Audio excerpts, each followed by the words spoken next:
Oke, Assalamualaikum warahmatullahi wabarakatuh. Ya, di sini kita sudah masuk ke pertemuan ketiga ya. Jadi pertemuan tiga pemrograman fungsional itu membahas tentang data collection di Python.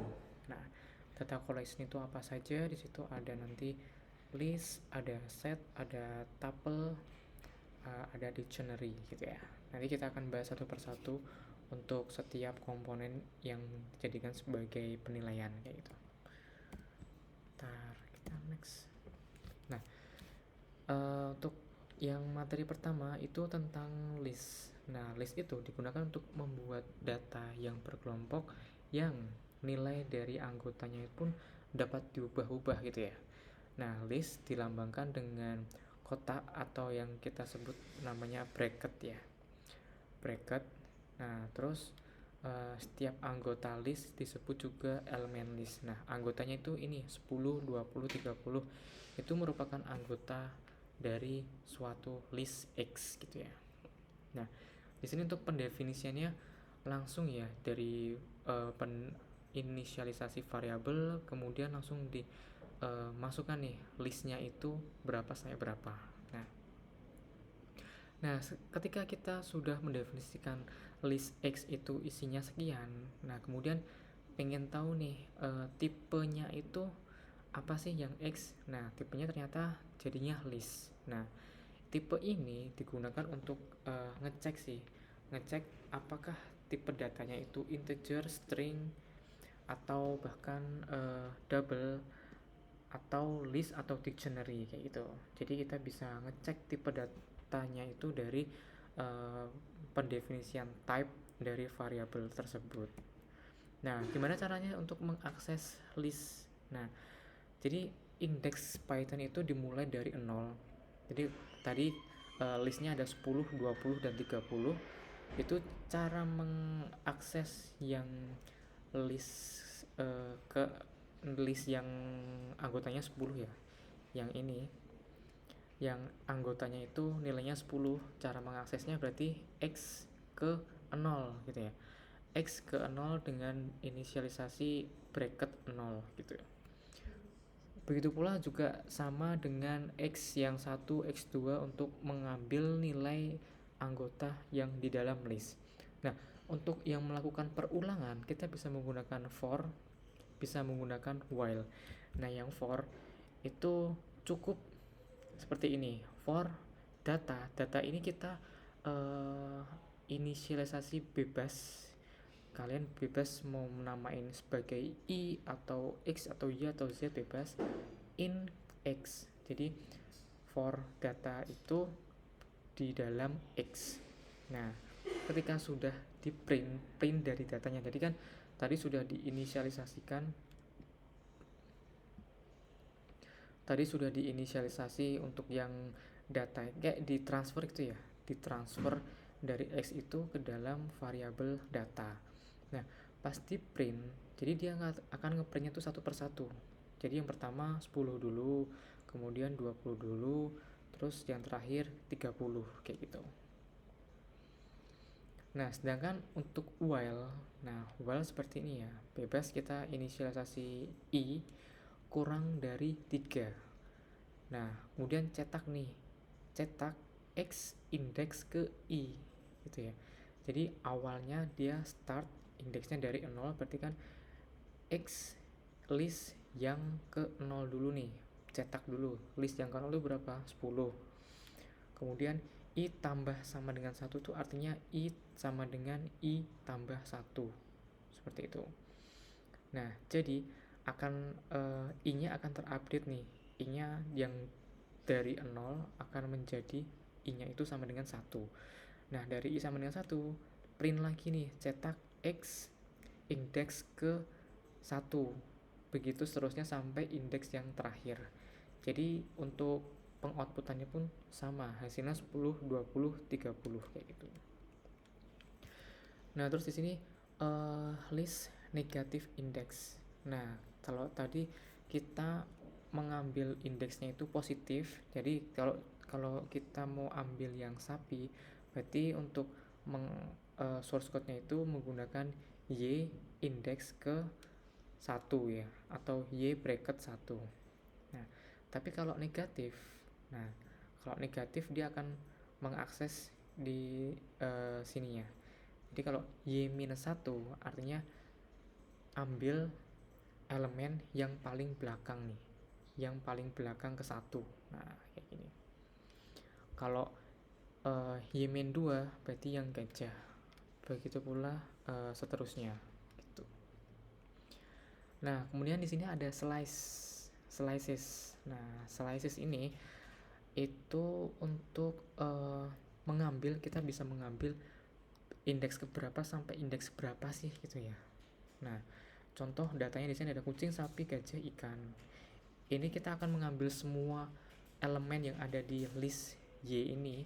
Kita bisa mengambil kucing, sapi, gajah, ikan menggunakan Y 0 sampai 4. Ini artinya sampai sih, sampai. Gitu. Tapi kita bisa langsung gitu ya. Bisa langsung nggak pakai 0.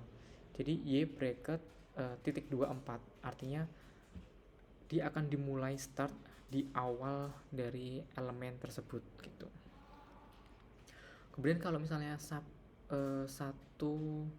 sampai 3 berarti kan di sini sapi sama gajah gitu. Jadi yang terakhir ini masuknya ke indeks kedua. Sama di sini 0 sampai 4 artinya yang indeks keempatnya enggak termasuk gitu ya. Karena udah habis nih. 1 sampai 3 berarti cuma indeks 1 dan indeks 2 gitu. Nah, ini sama seperti ini sih. Slices diketik di antara tanda kurung siku seperti indeks, tapi memiliki 2 bilangan bulat yang dipisahkan oleh titik 2 gitu ya. Nah, kita juga bisa nggak memunculkan nolnya ini. Kita hapus aja nolnya ini bisa gitu. Nah, ini ada 3 metode ya. 3 metode untuk menambahkan elemen list. Kita bisa menggunakan append. Append itu nanti angka 40-nya ini ada misal ada list, kemudian menggunakan metode append. Nah, 40 ini akan dimasukkan ke akhir dari anggota terakhir. Disisipkan, diinsertkan ke akhir dari elemen tersebut gitu ya. Jadi ketika di append, dia akan menambahkan 40 itu di tambahan list tersebut yang tadinya cuma 3 anggota menjadi 4 anggota dengan tambahan 40 di akhir list. Nah, terus menggunakan metode insert. Kita bisa menginsertkan di tengah-tengah dari anggota list tersebut ya. X.insert itu coba di sini sisipkan indeks kedua itu dengan 50. Nah, indeks keduanya di mana? Di dalam sini kan. Di sini 0, 1, nah 2-nya di antara sini. Ketika saya masukkan kayak gitu, artinya kita akan masukkan 50 itu di indeks kedua gitu. Jadi 0, 1, 2. Nah, terus di sini juga ada menggunakan metode extend. Nah, extend ini hampir sama kayak append. Kalau append cuma satu nilai aja ya. Di sini extend itu bisa memasukkan list lagi. Jadi urutan dari 66, 77, 88 dia langsung masuk ke dalam list yang baru. X ini menjadi 1, 2, 3, 4, 5, 6, 7. Sekarang menjadi anggota itu ada 8 gitu ya. Nah, kalau tadi ada insert, ini ada untuk menghapus elemen list. Nah, kita bisa menggunakan 3 metode. Yang pertama del, remove, sama pop. Kalau del x2, ya udah di sini mau menghapus indeks yang kedua nih. 30 akan dihapus, jadinya tinggal 4 seperti ini. Nah, kalau x.remove itu langsung menghapus nilainya, bukan indeksnya ya. Nilainya coba dihapus nilai yang sama dengan 20. Dia akan dihapus yang 20 sehingga jadi 10, 40, 50. Nah, kemudian menggunakan metode pop. Pop itu menghapus elemen terakhir di dalam list gitu ya. Kalau ada 10, 40, 50 pakai x.pop, artinya angka 50 tuh elemen terakhir akan dihapus gitu ya. Seperti itu. Nah, nanti di list juga di situ ada fungsi yang namanya sorted dan metode list.sort. Nah, cara mengurutkan data dari terkecil terbesar itu, kalau yang sorted itu kan dari terkecil ke terbesar sih. Nah, data yang acak ini bisa langsung diurutkan menggunakan sorted gitu ya. Sorted X. Nah, seperti itu. Jadi datanya akan terurut dari yang terkecil ke terbesar. Tapi ada menggunakan metode. Tadi menggunakan fungsi, sekarang menggunakan metode sort. Seperti itu. Nanti hasilnya sama x.sort itu hasilnya akan terurut seperti ini. Nah, tadi bolak-balik nih. Sekarang kita akan membalik urutan elemen list ya. Kita menggunakan fungsi yang namanya reverse. Nah, dari X yang seperti ini kita akan balik nih. Jadi yang indeks terakhir akan berubah menjadi indeks yang pertama. Seperti itu. 30 nanti akan ke print duluan, 20, 40, 10 dan yang terakhir tuh 50 gitu. Intinya kayak ngerubah aja sih. Gitu. Nah, dan juga di sini ada menggunakan fungsi min max. Dari sekumpulan anggota di elemen list itu kita bisa menggunakan fungsi min untuk menghitung nilai yang terendah dari list dari X itu, gitu ya. Nilai terendahnya di sini 100, nilai max-nya itu 500. Kita langsung cuma memanggil package-nya atau fungsinya dari yang sudah ada di bawaan Python menggunakan min atau max gitu ya. Nah, kemudian ada dictionary ini. Ini atau kita sebut sebagai kamus ya.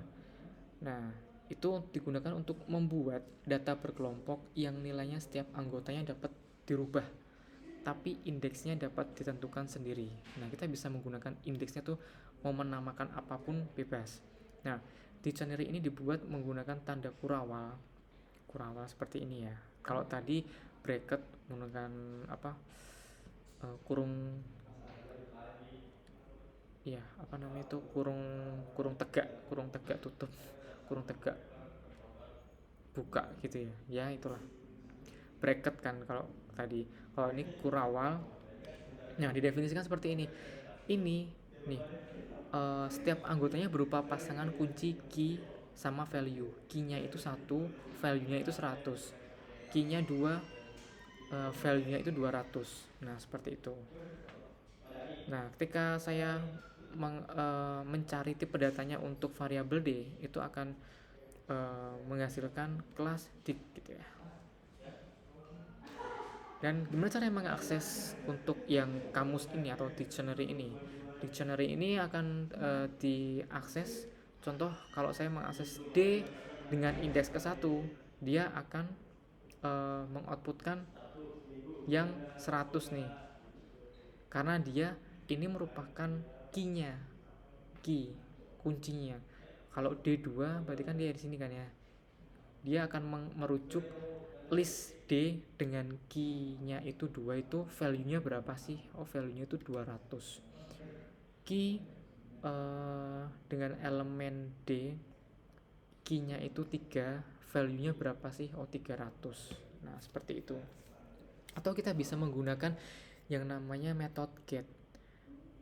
D.get key-nya itu berapa, mau 4, mau 5, itu terserah. Nanti akan memunculkan value dari key tersebut gitu ya. Nah, seperti ini.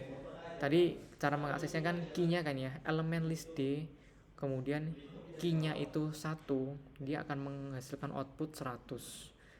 Begitu seterusnya gitu. Nah, ini biasanya kita tuh kalau di database kita ada tuh ini filenya tipenya misalnya JSON ya. JSON itu pegawai itu dia punya atribut apa saja sih itu ya. Ini yang bertindak sebagai key key-nya itu atribut-atributnya, NIP, nama, gaji, kemudian ini value-nya, isi dari NIP, nama, gaji. Ini untuk yang pegawai pertama nih. Nanti bisa jadi ada pegawai 2, 3, 4, begitu pula seterusnya sampai berapapun. Tapi pendefinisian key-nya itu tetap seperti ini. Yang berubah itu sebenarnya nilai value-nya gitu ya. Pegawai dengan key NIP itu value-nya berapa sih? P001. Pegawai dengan key-nya itu nama, itu value-nya berapa sih? Oh, ADI itu. Pegawai dengan gaji itu 850.000 gitu ya. Nah, bisa kalau tadi kan list bisa ditambahkan nih untuk menambahkan elemen ke dalam list. Nah, di sini juga sama, bisa menambahkan elemen dalam dictionary. Nah, ini kita buat aja dictionary kosong, kemudian menambahkan elemen tinggal tambahkan di sini D key-nya berapa, value-nya berapa, kemudian tambahkan lagi D-nya listnya itu, terus key-nya berapa, value-nya berapa, sehingga ketika saya untuk mengoutputkan variabel D-nya itu tinggal akan tersusun dari key sama dengan value gitu ya, dari ketiga elemen yang sudah diinputkan. Nah, tadi insert. Nah, sekarang untuk mengubah nih atau update. Nah, cara mengupdate-nya gimana? Nah, kita bisa ambil nih. Kuncinya kita harus tahu key-nya itu mau ambil key yang mana nih gitu. Nah, ketika saya sudah tahu key-nya itu saya mau ambil yang 2 dengan elemen D, dictionary dari D dengan key 2 itu mau saya ubah menjadi 900 gitu ya. Jadi nanti yang 200 ini akan berubah menjadi 900 gitu. Nah, ini pun sama, D2 akan diubah jadi 700. Oh, ini bukan karena ini typo ya. Karena ini typo dari yang 2 ternyata D-nya itu besar, itu kan merupakan pendefinisian dua variabel yang berbeda. Makanya di sini dia enggak mengubah nilai atau tidak mengubah key 2 ini, tapi dia menambahkan key 2 ini yang D-nya besar menggunakan nilai 700. Jadi panjangnya sekarang D-nya itu 4 seperti itu. Terus di sini setelah update menghapus elemen dalam dictionary gitu. Menghapusnya del sama, pakainya del, terus hapus nih, mana sih yang mau dihapus, D dengan key 1. Nah, jadinya akan seperti ini ya. Kalau di delete 1 berarti kan tinggal 200 dan 300 nih. Nah, 200 dan 300 tapi di sini diupdate lagi menggunakan D dengan key-nya 2, diupdate jadi 900 gitu. Jadi dia akan berubah, 2-nya itu enggak jadi 200 tapi 900 gitu. Terus menghapus elemen lagi. Nah, ini ada dictionary dari 1 sampai 4 ya. Nah, terus ketika saya ngeprint dia akan mencetak dictionary-nya dari key dan value, kemudian daftar kunci yang akan dihapus. Nah, kita mendefinisikan yang akan dihapus itu key-nya itu nggak cuma satu aja, kita ambil lebih dari satu menggunakan list gitu. Tipe datanya itu list. Nah, kita bisa menggunakan perulangan di sini ya. For key in keys. Nah, keys-nya itu dari 1 sama 3. Jadi tinggal del D key, terus kemudian nanti kan akan looping lagi kan, del D3 gitu ya. Del D2, del D3 seperti itu. Sehingga dictionary-nya tinggal 2 saja nih gitu ya, antara 4 dan 2. Nah, terus ada lagi tentang tuple nih. Tuple itu untuk membuat data per kelompok yang nilai setiap anggotanya tidak dapat diubah, nggak bisa diubah-ubah nih. Kita bisa nge-read ngerit aja nih, ngerit. Jadi udah pasti seperti konstanta ya. Nah, ketika di definisikan tipe dari T-nya itu, dia akan menghasilkan tuple. Nah, tuple ini cara mengaksesnya sama seperti yang list. T yang ke 0 dia akan menghasilkan nilai 100, T1 itu 200. Terus juga bisa dihitung nilainya. Coba dong tolong dari list tersebut nilai, misalnya saya mau ngambil t.count nilai 100 itu ada berapa orang sih ya. Dia bisa mengambil countnya dari situ.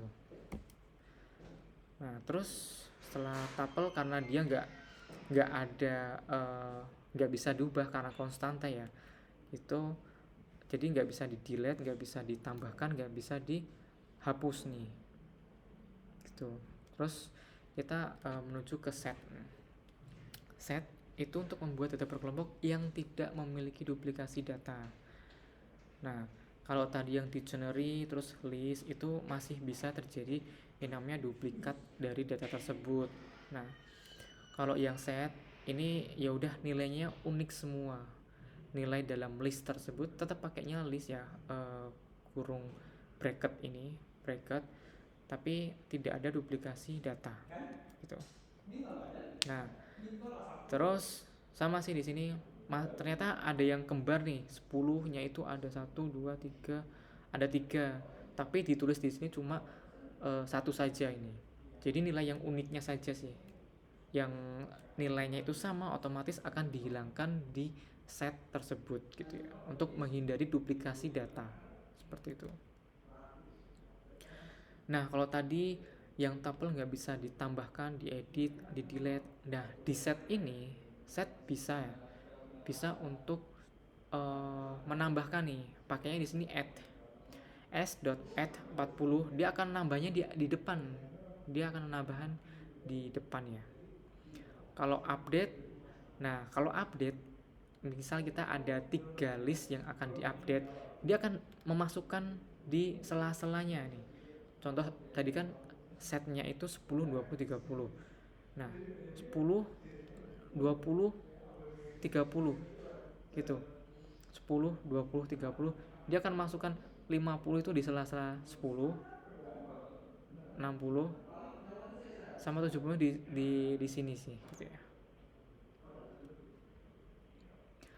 Terus untuk menghapus elemen dia pakainya discard. Discard 20. Ya udah di elemen tersebut akan dihapus nih. Akan dihapus. Seperti itu.